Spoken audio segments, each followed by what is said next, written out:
परमपूज्य डॉक्टर बाबासाहेब आंबेडकरांचा आज महापरिवारण दिनानिमित्त त्यांना कोटी कोटी प्रणाम करते. जय भीम. आज इथे 6 डिसेंबरला सर्व भाविक इथे येतात आंबेडकर गार्डनला आणि त्याच्यामधून आम्ही सर्व पत्रकार बंधू असू, आम्ही भारतीय जनता पार्टी, आम्ही चेंबूरकर म्हणून एक सेवा करतोय. इथे त्यांना बिस्किट वाटप करत आहोत.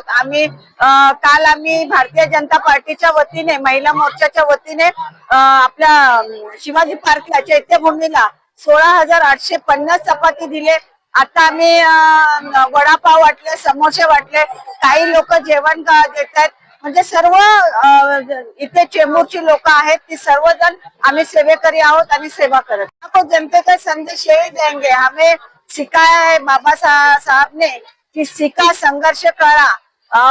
वही हम चाहते हैं कि सब सीखना चाहिए, संघर्ष करना चाहिए और वही विचार को आगे लेके जाना चाहिए. मी पत्रकार सुरेश मगरे. मी गेल्या आम्ही 15 ते 20 वर्षापासून सेवा करतोय. बहुजन पत्रकार संघ, नवनिर्माण पत्रकार संघ, महाराष्ट्र नवनिर्माण पत्रकार संघ, बहुजन पत्रकार संघ व इतर पत्रकार संघ मिळून संयुक्त विद्यमाने दरवर्षी आम्ही बिस्किट वाटपचा, पाणी वाटपचा कार्यक्रम, यावर्षी महापरिवहन दिनानिमित्ताने वृद्ध आणि मोठ्या प्रमाणात आले त्यांच्यासाठी अल्पोहार आमच्या पत्रकार संघाच्या वतीने द्यावा ही आमची सगळ्याची इच्छा असते. मी सर्वांच्या वतीने 2 धम्मदान करत असतो. आमचा डॉक्टर बाबासाहेब आंबेडकर यांना विनम्र अभिवादन.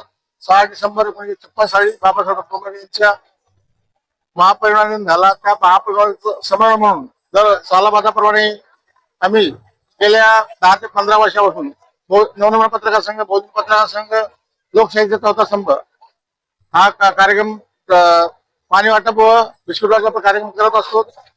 सर्वांच्या वतीने जे चेंबूरवासी, चेंबूर उपनगरातील बुद्ध आणि यांना आवर्जून आम्ही बिस्किट व चाय पाणी वाटप करत आहोत. जनतेला संदेश आहे की डॉक्टर मानाच्या याच्यामध्ये कोणी गोंधळ घालू नये, गुन्हेगारांनी आपल्या दक्षिण महामानवांना वंदन करावे व आपला संदेश, डॉक्टर बाबासाहेब दिलेला विचाराचा संदेश साऱ्यांनी घरोघरी पोहोचावा. जय भीम. आज डॉक्टर बाबासाहेब आंबेडकर यांचा महापरिनिर्वाण दिन आहे. या दिनानिमित्त मी चेंबूरच्या सर्व पत्रकार मंडळी मिळून दरवर्षी येथे येणाऱ्या सर्व भीम सैनिकांना पाणी व बिस्किट वाटप करतो. आम्ही तुमच्या माध्यमातून सर्व जनतेला आवाहन करू इच्छितो की या इलेक्शनला जे तुम्ही मतदान करताय, कोणाला करताय त्याचं भान ठेवून आणि आपलं मत कुणाला जात आहे हे लक्ष ठेवून त्या चांगल्या उमेदवाराचं बटन दाबा.